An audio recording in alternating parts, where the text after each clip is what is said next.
The next 3 tips I'm going to give you are going to automatically give you your invite in your next event.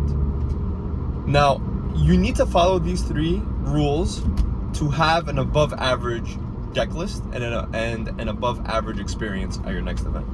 Now, I want you to just try it. Sacrifice one event and follow these 3 rules, even like a local, right? Follow these 3 rules. Number 1, can your deck play shifter?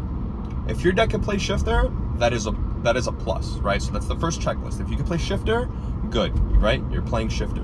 Now, if your deck cannot play shifter, you need to have a solid plan through your engine, not through side cards. I will get to that in a little bit, but you need to have a solid plan through your engine to play through shifter.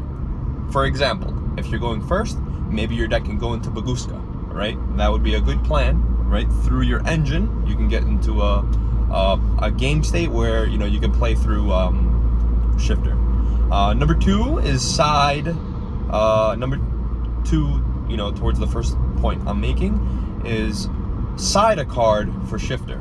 If your opponent is using shifter and they're trying to skip your turn, maybe you can play a card like Deep Barrier, right? That kind of skips your opponent's next turn, or something along those lines. Moving forward, bulletin number 2 is Nibiru. Can your deck play through Nibiru? You need to have a plan always when you're going first to play through Nibiru, as well as going second. Now, same thing as shifter.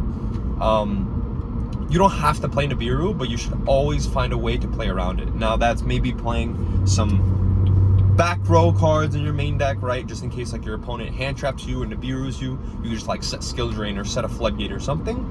And then that could kind of play through nib, right? Because you're still ending on a floodgate, you're still ending on something, even if they nibbed you. So if your deck can play Rivalry and Gozen, if they play both, that's excellent.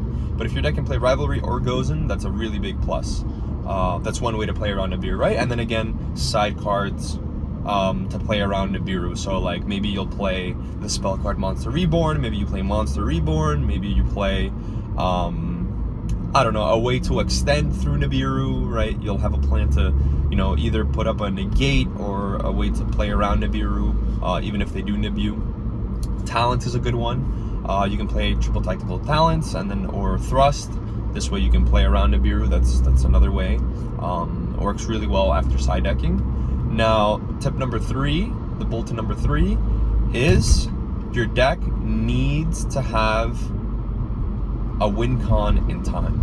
Now, I would go as far as to say it needs 2 ways to win in time, meaning, you maybe through your engine you can get to a card that burns or increases your life, and then you need to have another card that does the same thing, right? So finding 2 ways through your deck to burn or increase your life. Like for example, if you're playing, you're playing Sprite, right? You could play the red layer, not red layer, what is it? The red Archfiend card that you target, and you Resonator, the red Resonator. So you gain life through that, and then maybe you can play another level 2 monster that increases your life or decreases your opponent's life or burns, right? So something along those lines. I think like playing Scattershot, right? Like you can play Scattershot, and with Sprint you could dump Scattershot. So I think having not just one way but 2 ways to win in time, I think is the sweet spot, and it ensures that you're covered if that situation comes up, which I promise you, when you enter a regional or a YCS or whatever, it will come up. It will come up more than once. So, be prepared for that. Especially if you're playing a rogue deck or a deck that's not super top meta. Usually it takes longer. So if you're playing you're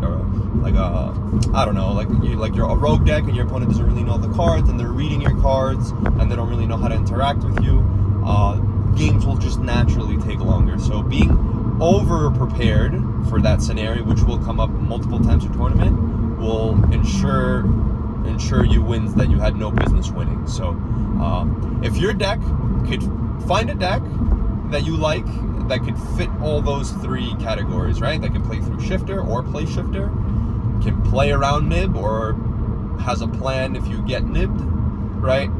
And then have 2 ways to burn or gain life in time.